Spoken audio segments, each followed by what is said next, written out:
WhatsApp গ্রুপের নাম ছিল লাইফ চেঞ্জিং। তো এখন সেই হোয়াটসঅ্যাপ গ্রুপের মেম্বার হচ্ছে 400 জন, 400 জনের উপরে।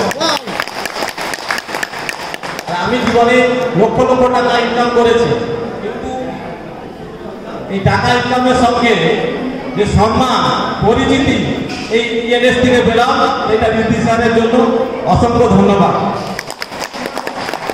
এবং আমার পূর্ব মেদিনীপুর টার্গেট নিয়েছে যে ইএলএস এর আইডি প্রত্যেক ঘরে ঘরে নয়, প্রত্যেক ঘরে 2-3টা করে হবে, এই টার্গেট আমরা নিয়েছি। শুধু আমি সফল হয়েছি সেটা নয়, 5-6 মাসের মধ্যে আমার টিম থেকে 5 জনকে স্টার এক্সিকিউটিভ করেছি এবং 10 জনকে স্টার এক্সিকিউটিভ করে দিয়েছি। তো আগামী বছর আমার টার্গেট, এর পরবর্তী র্যাঙ্ক সিলভার নয়, আগামী র্যাঙ্ক হচ্ছে গোল্ড।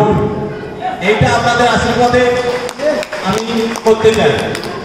আর সেই সঙ্গে ইএলএসটাকে এমনভাবে দিয়েছি, আমার মনে হয় আমার দ্বিতীয় গড হচ্ছে বাবুল স্যার। কারণ জীবনে একটু দুর্ঘটনা ঘটেছিল, তো সেখান থেকে উঠে আসতে পেরেছি এই ইএলএস এর জন্য। সেই জন্য বাবুল স্যার এবং দিদি স্যার এবং আমার আপনার ইরফান স্যারকে অসংখ্য ধন্যবাদ। আপনারাও এখানে আসবেন, একটু গোল সেট আপ করুন এবং মানুষের সঙ্গে যোগাযোগ রক্ষা করুন এবং ইএলএসটাকে নিয়ে যান। এত ইজি সিস্টেম কোনো কোম্পানির নেই। তো সবাইকে যথাযোগ্যভাবে সম্মান জানিয়ে এখানে শেষ করছি। জয় ইএলএস। থ্যাংক ইউ অনুপ স্যারকে অনেক অনেক ধন্যবাদ, অনেক ধন্যবাদ জানাচ্ছি। এবং আমরা সবাই ওনাদের সাথে আছি, যেভাবে উনি কাজ করে যাচ্ছেন পূর্ব মেদিনীপুরে। এখনো প্রায় পর্যন্ত স্যার প্লাস 200+ লোকজন স্যালারি পাচ্ছে।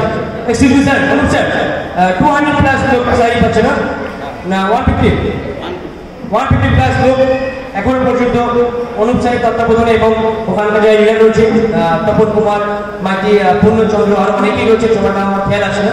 তো ওনারা খুব সুন্দরভাবে কাজ করে যাচ্ছে এবং যেভাবে ওনারা মানুষের কাছে পৌঁছাচ্ছে, মানুষের জন্য কাজ করে যাচ্ছে, তো ওনাদেরকে অনেক ধন্যবাদ জানাচ্ছি।